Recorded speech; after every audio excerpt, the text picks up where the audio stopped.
Padiushi Vendane Bizanaka, Padiushi Vinicicarú. Les habla Karina Regalado desde Horizontes de Oaxaca, Voces, Sonidos y Culturas, aquí en la capital del estado oaxaqueño, transmitiendo para ustedes desde las instalaciones de la Corporación Oaxaqueña de Radio y Televisión. Les recuerdo que nos pueden escuchar por internet en la página www.cortv.oaxaca.gov.mx. También por Oaxaqueña Radio en la frecuencia de la Cor TV. Pues iniciamos, tenemos un gran programa el día de hoy. Vamos a hablar del acoso y del hostigamiento sexual en las comunidades indígenas y también en los contextos urbanos. ¿Por qué la importancia de hablar de este tema y por qué tenemos que visibilizarlo? Pues en todos los lugares para poder tratar de eliminar o erradicar su situación tan complicada. Pues me da mucho gusto saludarles, comuníquense con nosotros. Están con nosotras una invitada de lujo, ella es del IMO, las presento con mucho gusto. La psicóloga Alba Estela Luis Vázquez, ella es coordinadora del área de psicología. Alba, qué gusto tenerte, un saludo a nuestro auditorio que nos escucha. Hola, muy buenos días. Igual es un gusto para mí estar aquí tocando esta temática que es tan importante. También está con nosotras abogada Verónica Hernández Ferrer. Ella es jefa de Departamento del Acceso a la Justicia para las Mujeres del Instituto de la Mujer Oaxaqueña. Verónica, qué gusto, un saludo. Igualmente, Cari, igualmente un saludo. Y nos acompaña también del GES Mujer Marisela Zurita Cruz. Ella es coordinadora del GES Mujer Joven. Platícanos, Marisela, un poco, un saludo y qué es el GES Mujer. Muy buenos días, muchas gracias por la invitación, un saludo al auditorio que nos escuchan esta mañana. Y bueno, el GES Mujer es una organización cuyo nombre completo es Grupo de Estudios sobre la Mujer Rosario Castellanos AC, que el siguiente año ya cumple 40 años por la construcción y contribución de una sociedad más justa y equitativa. Y para lograrlo tenemos 4 líneas de acción que podríamos comentar más a detalle. Con mucho gusto, claro que sí. Pues Marisela, Alba y Verónica, es un gusto que estén aquí con nosotros en tu programa de Cor TV, Horizontes de Oaxaca, Voces, Sonidos y Cultura. Yo soy Karina Regalado e iniciamos con las preguntas, con la charla, que va a estar, creo yo, muy interesante, se mira. Y empiezo contigo, Verónica, tú que eres la jefa del Departamento de Acceso a la Justicia para las Mujeres, que seguramente ves muchísimos casos de este tipo. ¿Qué es el acoso? ¿Qué es el hostigamiento? ¿Y cuáles serían las diferencias? Mira, como nuestra legislación lo define, el acoso y el hostigamiento sexual está tipificado, y uno está contenido en nuestra legislación, que es el artículo 13 de la Ley de Acceso a una Ley General de Acceso a una Vida Libre de Violencia. Está tipificado en donde se manifiesta que el hostigamiento sexual se da en una relación horizontal.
Personas que nos escuchan, que son muchas de ellas de comunidades indígenas y que seguramente están pasando por una situación así y no lo tienen identificado.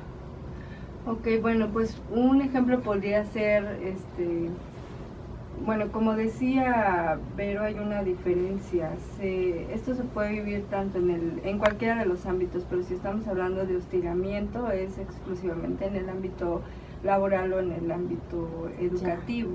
Un ejemplo podría ser prometer un cargo mayor, un aumento de sueldo o conservar el trabajo incluso a cambio de favores sexuales, ¿no? Tiene que ver con actos como generar ambientes en donde tenga que estar sola con el patrón, con el maestro, ¿no?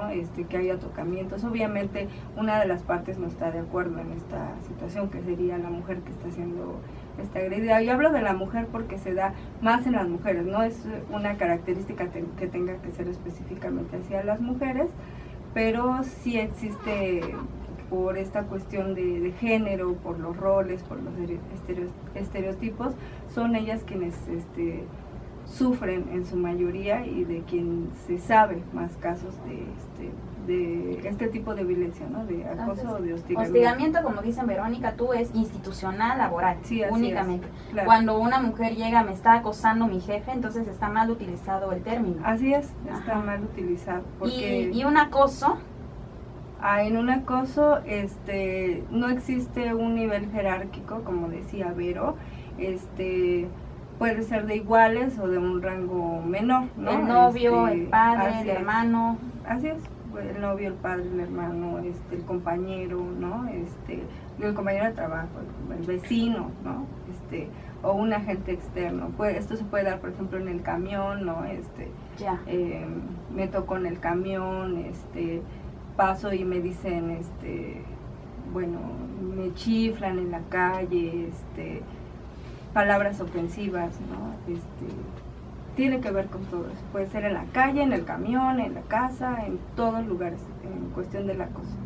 Marisela, desde el movimiento social vemos en las redes que está muy evidenciado el tema, apenas hay hashtags respecto a yo fui acosada o a mí me acosaron o los videos, pero en lo personal, en lo individual, es complicado y aparte es humillante para la mujer ir a decir sufro acoso, hostigamiento.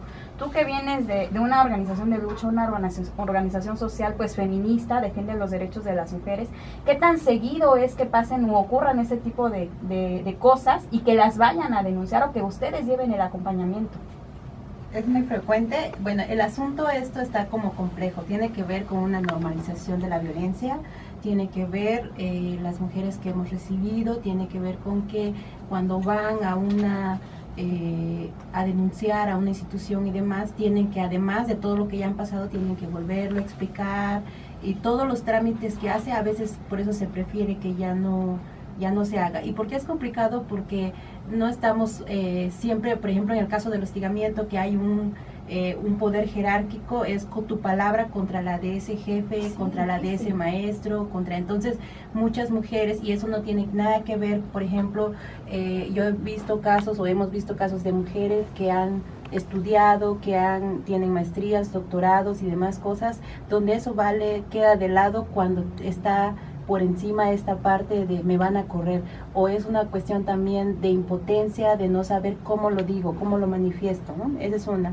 Y si a eso le sumamos, por ejemplo, las jóvenes o las mujeres que vienen de comunidades indígenas, es más complicado porque son doblemente, por un lado, ellas son como que tienen que salir adelante, tienen que tener un trabajo, tienen más retos, y entonces a veces ante denuncias no tenemos intérpretes o traductores que puedan como acompañarlas. La otra es que no existe un reconocimiento de los derechos y creemos que esto está bien, es válido que un hombre de la calle nos chifle, nos insulte o nos obligue incluso a tener relaciones sexuales con él para poder tener un trabajo. Entonces, para las mujeres indígenas provenientes de comunidades es más complicado todavía porque también muchas de ellas no hablan español bien como para poder expresar, muchas de ellas no reconocen o no han entendido yo tengo derecho a vivir libre de violencia, ¿no? Entonces son como cosas multifactoriales, por así decirlo, y sí hemos tenido casos muy frecuentes y por eso, bueno, nosotras más lo que hacemos es acompañarlos desde la parte psicológica, ofrecemos asesoría psicológica y bueno, también damos acompañamiento legal para quienes ya pasan por un proceso, primero psicológica porque hay como que reconocer que la viven y que también estén dispuestas a denunciar, porque ese es otro caso, ¿no? O sea, es un proceso largo que no todas las mujeres, ya sea por falta de recursos económicos, ya sea por lo que sea, no están dispuestas a terminar. Entonces, si les ofrecemos un acompañamiento, tenemos que garantizar que sea una mujer fuerte, que sostenga lo que diga y también un poco más empoderada, ¿no?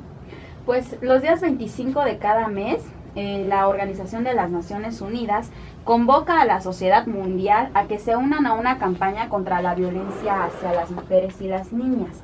Es muy complicado, Marisela, cuando tú bien comentas, se normaliza esta situación.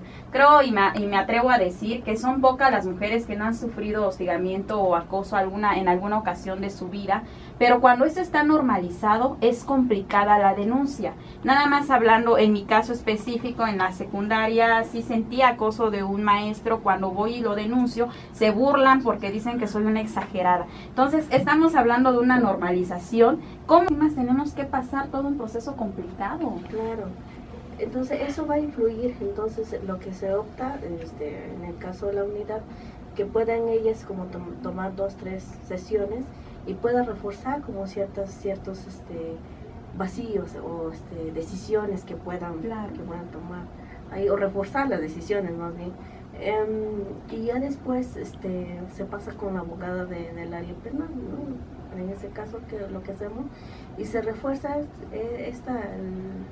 el por qué es tan necesario denunciarlo, ¿no? Entonces se le invita a las señoras que lo hagan, que denuncie, ¿no? Es una cuestión por el hecho de que han sido acosadas, porque también se ha lastimado también en el daño psicoemocional, como toda esa cuestión, que es difícil realmente, aunado ahorita que platicaba Marisela de las comunidades indígenas, donde se da también es una cuestión, es mucho más hermética la violencia y el acoso, ¿no? El acoso, acoso y hostigamiento sexual. Entonces, sí, es difícil de visibilizar, ¿no? Y más en las comunidades, efectivamente. Entonces, ese llamado a las redes de apoyo a las mujeres, a los hombres, a creer en a la persona que te está diciendo, estoy padeciendo esto.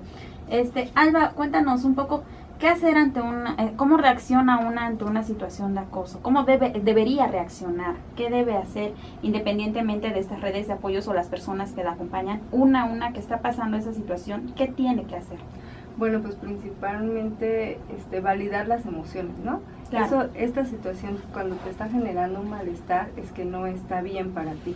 Y desde ahí tienes que darle valor a lo que tú estás sintiendo, y partimos de ahí para buscar apoyo o para buscar ayuda. En primer lugar, pues no confrontar la situación, porque si estamos hablando, por ejemplo, de hostigamiento, tenemos muchas desventajas, ¿no? Sí, definitivamente. Como les decía hace rato Marisela, pues existe la amenaza de perder el trabajo, o si estamos en la escuela, pues a lo mejor alguna calificación o no sé, algo hay en juego, ¿no? Entonces existe temor. Pues no confrontar la situación, sino antes haber recibido una asesoría de personas pues profesionales en el tema, buscar a una persona a quien contárselo, pero que estemos seguras que nos va a creer, porque hay una línea muy delgada, ¿no? O sea, puedo ir y contarlo a alguien que encima de ayudarme, apoye el acoso o el hostigamiento que estoy recibiendo, lo normalice, ¿no? Claro, ¿no? porque sí es una situación que se ha naturalizado, aunque nos genera malestar a todos, pero por esta cuestión de los estereotipos o los roles es como, pues sí, pero mira también cómo vienes vestida, ¿no? O a lo mejor tú le coqueteas y no te das cuenta, ¿no? Entonces hay una línea muy delgada entre buscar ayuda y en un momento dado, pues encontrarnos con una parte que nos oprima más y que nos obliga a no hablar de esta situación.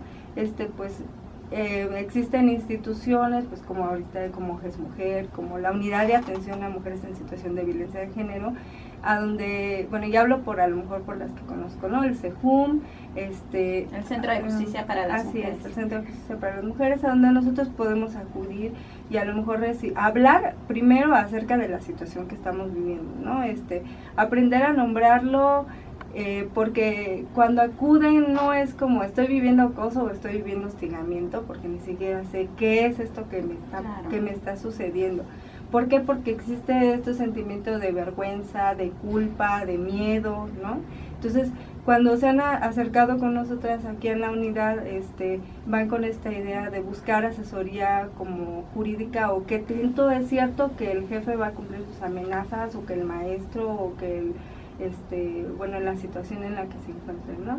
Entonces es importante recibir una orientación profesional para saber acomodar esto que me está pasando, primero atender la parte emocional, como bien decía Vero, y conocer cuáles serían las consecuencias, los procedimientos y los alcances que tiene el hablar de lo que me está sucediendo. ¿Para qué? Para fortalecer en el ámbito de la seguridad propia, validar primero que lo que me está pasando me incomoda y por ese simple hecho debo de poner atención y debo de hacer algo al respecto, ¿no? Claro que sí, Marisela, pues todo lo que lastima nuestro corazón, nuestra integridad, nuestra dignidad, definitivamente no está bien, ¿no?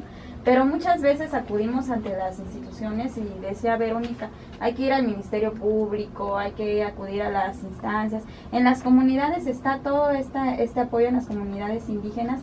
Ahora, ¿estos ministerios públicos tienen esa sensibilidad para con la mujer que está yendo a denunciar? No, podríamos decir que en algunos casos, otros no. No en todos los municipios está garantizado, ¿no? O sea, no se cuenta de entrada, no en todos están los institutos municipales de la mujer, por ejemplo, que es como el primer canal al que acuden muchas, ¿no?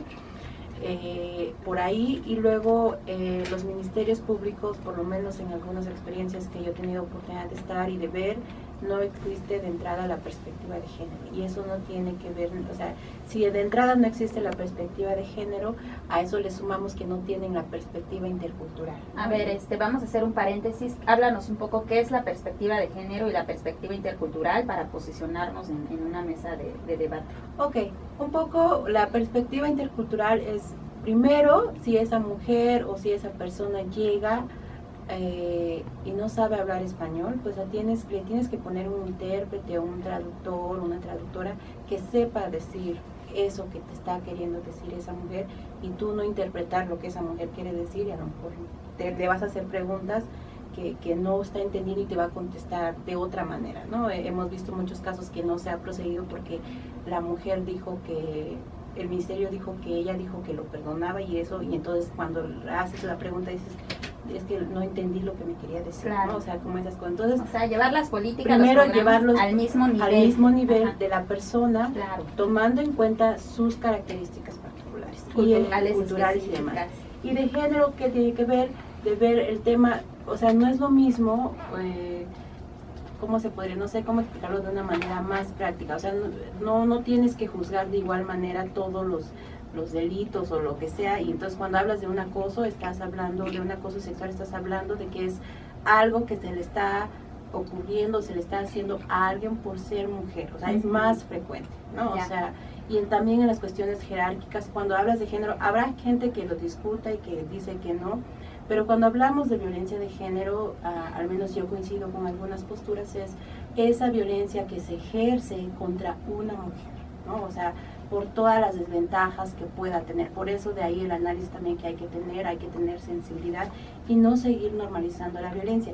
Esto con las mujeres es muy complicado porque no solamente las mujeres indígenas no solamente viven la violencia que ya se recibe del sistema capitalista o del sistema occidental, como que se le llame, y que esa es una violencia que atravesamos todas las personas que seamos de comunidades indígenas, seamos hombres o seamos mujeres.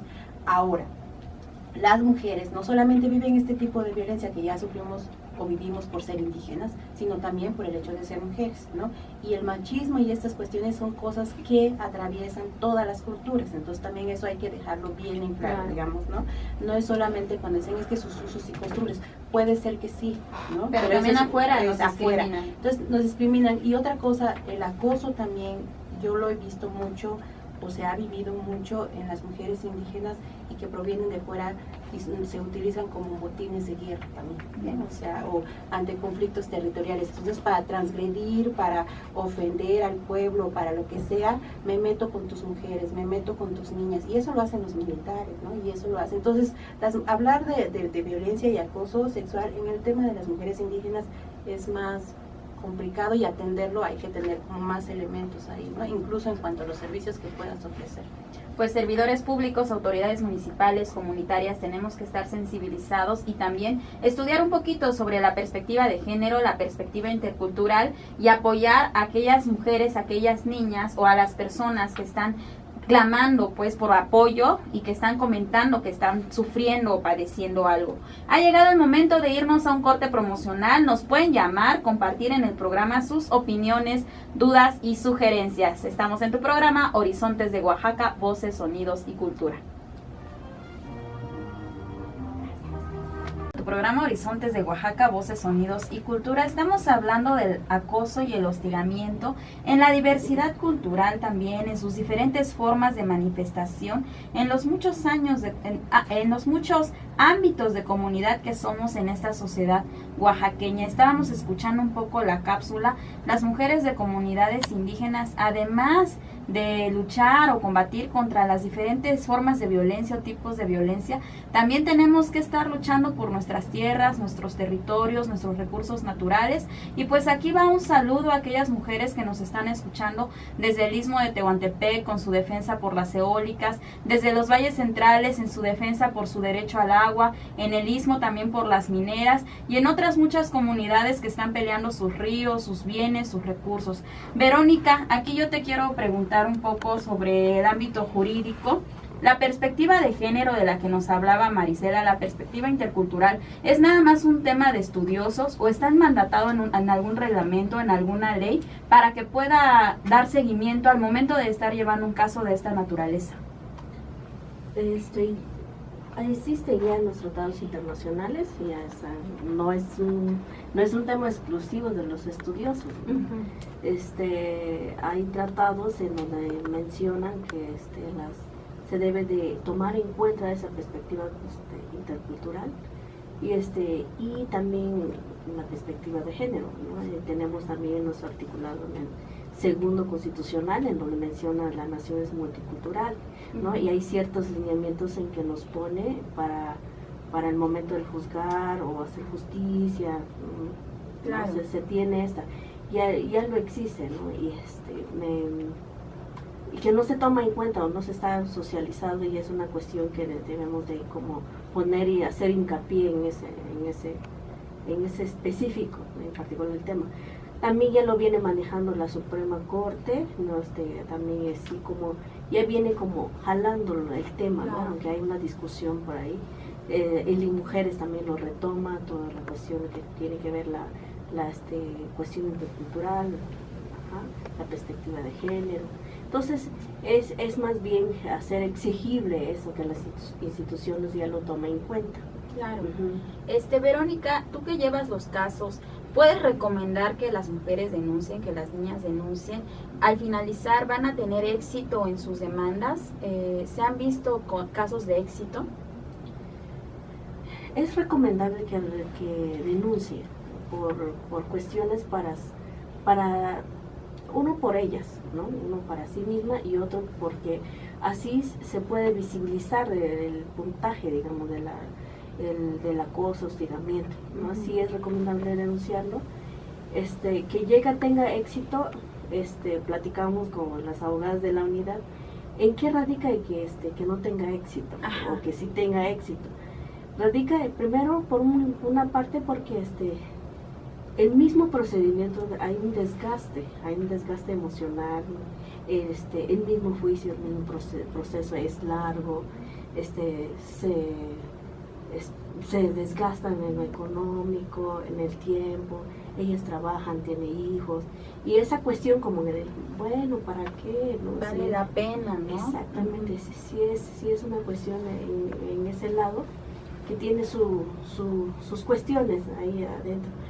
Sin embargo, el éxito depende también de cómo nosotros vamos ahí orientándola, de cómo ellas también van asumiendo ese caso, de ser copartícipe en el juicio, en el procedimiento. No, esa es una gran labor en que se hace, que las mismas usuarias. Hace rato en la cápsula se me quedó mucho este tema de la defensa de nuestras tierras, de nuestros territorios, las mujeres cómo combaten, cómo luchan y a la vez también combaten en sus esferas privadas. ¿Esto ocurre con las mujeres de las comunidades indígenas? El hecho de que sí están peleando también por sus derechos colectivos y en el ámbito privado, ¿y cuál es un poco la diferencia con las mujeres que se desarrollan en contextos urbanos?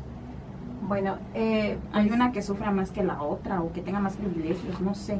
Bueno, las mujeres indígenas, pues digamos, de entrada luchamos por derechos individuales y derechos colectivos, ¿no? O sea, nos pensamos no desde lo individual hacia lo colectivo, sino de lo colectivo hacia lo individual. Es un poco la diferencia con las mujeres de contextos urbanos, ¿no? Aquí todo es más a nivel personal y así vas como hacia el éxito.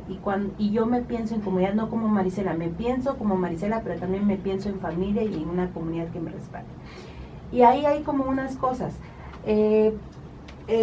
Un poco, por eso es que hablar del acoso ahí es complicado, porque no solamente la vivimos, las mujeres de por sí ya vivimos la violencia o el acoso, incluso de nuestras parejas, ¿no? O sea, las autoridades municipales y eso, también las vivimos allá, ¿no? Pero a eso le sumamos, cuando hablaba del territorio me refería un poco también, los soldados te atacan y se meten, te violan y demás cosas, ¿no? Entonces, tiene que ver también, la diferencia también podría ser, digamos, cuál es como la diferencia con quienes vivimos allá y quienes estamos aquí. De entrada, si vas a hablar de denuncia, por ejemplo, de hostigamiento, tendríamos que garantizar de entrada un espacio donde se pueda denunciar, ¿no? Tenemos que garantizar también educación, porque el hecho de no reconocer mis derechos, de no saber que soy libre de violencia y demás cosas, tiene que ver con que no tengo también acceso a la información, ¿no? Y eso es algo que el Estado tendría la obligación de generar contenido, no solamente, digamos, en español, sino también en las lenguas, ¿no? También para poder hacer más accesible eso, tener espacios de educación más cercanos, ¿no? Cuando una mujer indígena denuncia o por qué no denuncia, yo lo que he visto es que tiene que ver, la diferencia de estar aquí y allá es que allá estás en un pueblo chico. Claro. Y eso te estigmatiza, ¿no? O sea, puedes tener la estigmación de la comunidad entera de por qué te atreviste a denunciar a alguien que tiene un poder y que alguien que la asamblea le dio como ese poder porque de es muy estar, respetado, porque ¿no? es muy respetado. Otras personas que yo he visto que ejercen mucho acoso y hostigamiento sexual son los propios maestros. Y los maestros en las comunidades adquieren un poder fuerte, un reconocimiento en el sentido de que son los portadores de conocimiento, son los que traen también esta parte del desarrollo, de que nos van a enseñar a salir adelante, y entonces es su palabra contra la de uno. Y eso tiene que saber, bueno, y a eso se le atraviesa ya entonces el tema de la corrupción, ¿no? O sea, de los ministerios públicos, porque impunen esa parte, porque el maestro sabe hablar mejor español, se va a defender, que a lo mejor esta niña la provocó y demás cosas. Y estas mujeres pues tienen mucho, el hostigamiento también puede terminar en un embarazo también, ¿no? Y ante ese embarazo se quedan como aisladas de los tipos de apoyo económico y entonces se ven obligadas no solamente a vivir esta violencia, sino además tienen que salir de sus comunidades, a aislarse para poder pues mantener a su nueva integrante de la familia. ¿Por qué se habla de la doble discriminación? Yo he escuchado discursos de mujeres indígenas que dicen las mujeres indígenas somos doble o triplemente discriminadas. Okay. ¿Por qué pasa esto? Decimos que somos doblemente o triplemente discriminadas porque ya somos discriminadas por el simple hecho de ser mujeres. Y eso lo sufrimos ahí, en Oaxaca, en México, en cualquier contexto somos discriminadas por ser mujeres. Decimos que somos discriminadas también por el hecho de ser indígenas o ser de pueblos originarios porque no tenemos servicios básicos de salud, no tenemos acceso a educación, digamos, de calidad, ¿no? O sea, sí llega a la clínica, pero no tiene los medicamentos necesarios. Sí llega a la escuela, pero no tiene suficientes maestros o maestras. Entonces, desde ahí, digamos, y eso tiene que ver con una distancia geográfica también hacia dónde nos ubicamos, porque muchas de las comunidades y pueblos estamos ubicados lejos, pues, ¿no? Entonces, y somos discriminadas porque hablamos una lengua, porque en general la sociedad discrimina a todo aquello que es desigual, ¿no? Entonces, en las comunidades indígenas no hemos discutido otros temas, por ejemplo, estamos por empezar, ¿no? Por ejemplo, las preferencias sexuales, por ejemplo, eso todavía no. Entonces, si eres mujer y además eres indígena y además eres lesbiana, es como más. Por eso decimos que sufrimos doble discriminación, digamos, ¿no? Porque no solamente es al interior, Y no es al interior de ahí, digamos, eso es parte de una cultura machista y patriarcal que atraviesa todas las culturas, ¿no? Y de ahí las comunidades indígenas, porque cuando llegas a Oaxaca, por ejemplo, las mujeres se ven obligadas, justo como le decía la cápsula, de migran para buscar trabajo y generar mejores condiciones de vida para su familia. Y eso también tiene que ver con algo que ha hecho muy bien el sistema capitalista de cómo interpreta la pobreza, ¿no? O sea, donde hemos también desvalorizado los recursos propios, que podemos ser autosustentables, y entonces pues vamos en busca de mejores vidas según nosotras y nosotros, porque también así nos los han hecho creer, y también porque allá no nos garantizan cosas indispensables para la vida, ¿no? Claro, nos manda un saludo Francisco Gazo, él es de Teotitlán del Valle, dice que está muy interesante el programa y pues vamos a seguir escuchando. Alba, también creo que tiene mucho que ver la diferencia de culturas, sobre todo en un estado como Oaxaca, como bien dice Verónica, un estado multicultural, pluricultural, en donde cada una tiene sus propias formas de vivir sus prácticas, inclusive esos temas del enamoramiento o los temas de las situaciones sexuales, ¿no? Hay comunidades en el Istmo, la costa, siempre dicen son comunidades más abiertas, hay comunidades en donde sus morales o sus sistemas en cuanto a estos temas son muy cerrados, según cómo se mire, ¿no? Según cómo se vea, pero yo siento desde afuera, más bien es quien llega a calificar o a señalar, hay que vivirlo así, o esto es violencia, esto no es violencia. Muchas veces cuando salgo de mi ámbito comunitario me dicen es que esto es violencia cuando yo no lo sentía o no lo veía así, ¿no? Pero para otra mujer sí es una violencia terrible el pasar diferentes situaciones. Entonces, en eso platícanos un poco y por qué se sataniza mucho a las comunidades indígenas, que ahí se ejerce muchísima más violencia, porque según en las ciudades, pues esto ya está un poco superado. ¿Hay estadísticas que así lo marquen? Bueno, Un poco en las culturas y un poco en las estadísticas. Bueno, que quiero empezar trazando esto de que de manera general la violencia se justifica y se tolera en torno a los estereotipos y a los roles que por género estamos de alguna manera pues inmiscuidos a cumplir, ¿no? A cumplir como mujeres.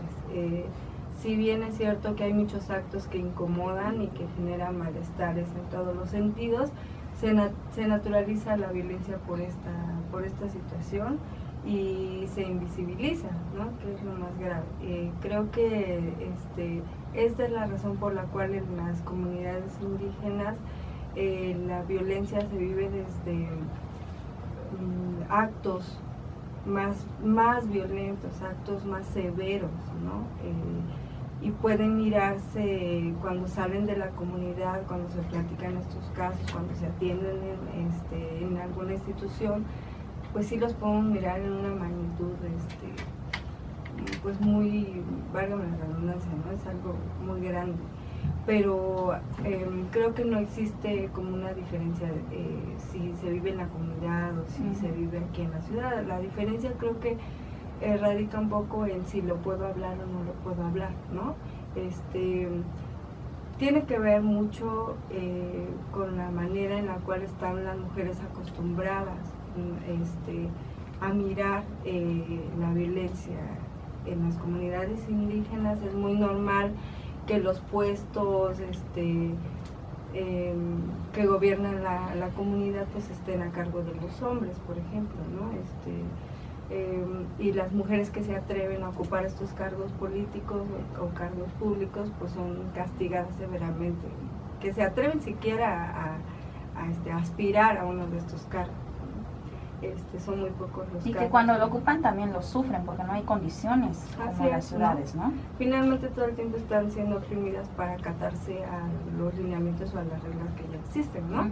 Que son a cargo de los hombres, ¿no? Que ya tienen estipuladas sus reglamentos y los actos a seguir. Y en cuanto a las estadísticas, ¿hay estadísticas de comunidades indígenas sobre este tema de hostigamiento o acoso? No existen estadísticas como tal. El acoso y el hostigamiento son muy pocos los casos que se atienden. En la experiencia que tenemos en la unidad de atención es mínima, ¿no? Y no hemos tenido por parte, en lo que va del año, por ejemplo, de comunidades no hemos tenido ningún caso. O sea que sabemos que existe porque nos los cuenta la hermana, la amiga, la vecina. Sí, sin embargo no son casos que trascienden más allá de, ¿no? Verónica, pareciera que estamos ante dos sistemas y pareciera que estos dos sistemas no se comprenden. Por un lado, las mujeres de un sistema exigen la participación hacia el otro. Por otro lado, hay unas comunidades, no podemos generalizar, comunidades que sí desean participar, trascender y otras que no. ¿Qué pasa aquí con este tema de los sistemas, del sistema normativo indígena y del sistema del derecho positivo? Pareciera que no existe el puente de diálogo, comunicación, o qué sucede con los dos tipos de mujeres, pues, sin generalizar. Recordemos un poco de que existe, que hay dentro del sistema positivo, llamémoslo así, Ajá. que ya está una legislación que garantiza los derechos. Los derechos, claro. Y por otro lado, ahí mismo también reconoce esa cuestión pluricultural. Y por otro lado tenemos el sistema normativo interno, ¿no? La cuestión es que qué puntos se intersectan, ¿no? Y las mujeres donde nos quedamos, ¿no? Llamémoslo así, en el punto de donde se intersectan los sistemas, es donde hace falta, donde ha sido o falta el diálogo, ¿no? Ese diálogo cultural que hablan, ¿no? Entonces las mujeres creo que no estamos como muy visibilizadas dentro de eso, ¿no? El punto es un poquito de cómo nos arribamos a ello, ¿no? Qué contexto o bajo qué esquema vamos a estar, ¿no? Ahí. Entonces yo creo que las mujeres indígenas tenemos que tener como propuestas mínimas para estar en esos diálogos, ¿no? Y eso creo que ha sido un poquito la discusión en donde se nos ha excluido. No estamos ajenos, somos mujeres, obviamente tenemos una posición diversa por nuestra condición de mujer indígena, ¿no? Por un lado están las mujeres, en ambos contextos son discriminados, son excluidos o somos excluidas. Entonces yo creo que es un poquito eso lo que nos falta, como debatir y también generar propuestas. Claro. Los días 25 y 26 de septiembre en San Sebastián Tutla se va a llevar el 6º encuentro de mujeres indígenas y afromexicanas. Están todos y todas cordialmente invitadas. Pueden comunicarse a la Secretaría de Asuntos Indígenas para pedir información al respecto. Y sobre todo, Marisela, son espacios que hacen falta porque encuentros feministas hay muchísimos, pero encuentros en donde las mujeres indígenas salgamos de nuestra comunidad y dialoguemos y platiquemos sobre los verdaderos retos, dificultades o cosas positivas que tenemos, pues son mínimos. ¿O cómo lo miras tú, Maricela? Sí, yo lo que creo que no está en discusión es que la violencia la vivimos todas, ¿no? Eso no está en discusión, no es algo que vamos a negar o decir no sufrimos. La cosa aquí, o el movimiento de mujeres indígenas, o las cosas que hemos puesto, es que también no hay que como satanizar a los pueblos indígenas nada más porque en todos los discursos se les sataniza, ¿no? Un poco. Yo lo que creo, o al menos lo que hemos discutido muchas de las mujeres con las que he tenido oportunidad de participar, es que tenemos que encontrar, ¿no? Por algo las mujeres indígenas nos estamos apropiando del tema de la perspectiva de género, porque esa es una cosa que pudiéramos decir que es occidental, pero tiene elementos importantes que aportan, ¿no? Como una vida libre de violencia, como una igualdad de tratos, ¿no?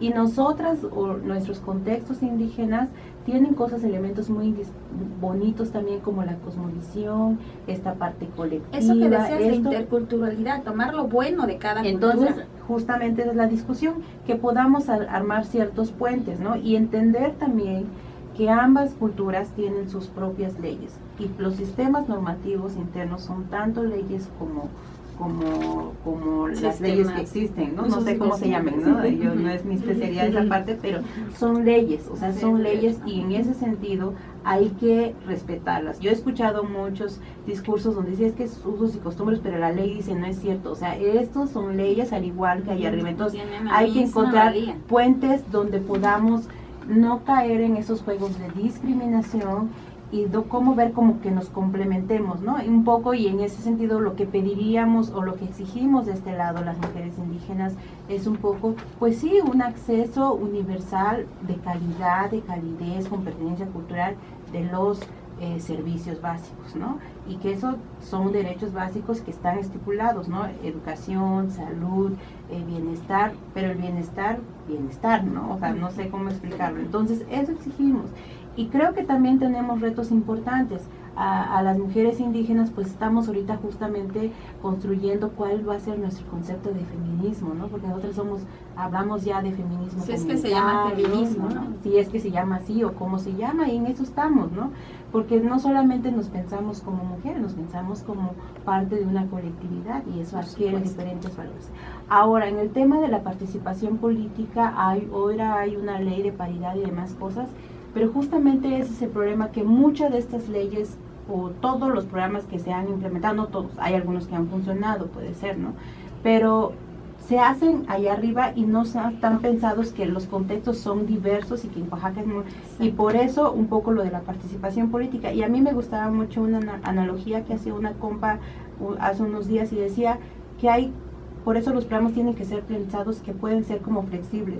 La diferencia entre la participación política en los contextos urbanos y partidos políticos y los sistemas normativos internos es que en los partidos políticos tú vas buscando el puesto y dices yo tengo esta maestría, ya no sé qué, no sé cuándo y merezco, ¿no? Y en los sistemas normativos internos tú vas para decir a la asamblea todavía me falta, ¿no? O sea, no he cumplido este cargo, todavía tengo que pasar no sé, entonces tú vas a decir, todavía no, entonces tú en una buscas el poder, en la otra la comunidad te posiciona en ese poder. Marisela, es un tema amplio también el de la participación política, da para otro programa, me gustaría tenerlas de nuevo para hablar justamente también de estos temas y muchos otros que tenemos como mujeres. Lamentablemente llegó la hora de despedir el programa, me gustaría nada más que se despidieran del auditorio y dejaran un teléfono rapidísimo en donde nuestro auditorio pueda llamarlas. Marisela. Muchas gracias, fue un placer compartir con ustedes esta tarde. Nos pueden buscar en www.quesmujer.org o al 51 668 10. Ahí ofrecemos asesoría legal y psicológica para las mujeres que así lo requieren. Gracias. Verónica. Muchas gracias, me da mucho gusto estar aquí contigo, Karina, y con tu auditorio. Bueno, estamos en la unidad de atención a mujeres, en la unidad de atención del Instituto de la Mujer Oaxaqueña, y nos puede encontrar en los teléfonos 51 522 52, o hay una línea gratuita en donde pueden llamar, es 01800 831 7656. Pues bien, Alba, es lo mismo del Instituto de la Mujer Oaxaqueña. Muchas gracias, Alba, por el programa. Agradecemos la producción de Kiado Cruz, la realización de Esmeralda Bedoya para la emisión de este programa Horizontes de Oaxaca. Sintonicen el próximo viernes a la misma hora y sigan la repetición los martes a las 5 de la mañana. Pues muchas gracias a todos. Esquiche Pelato, Karina Regalado.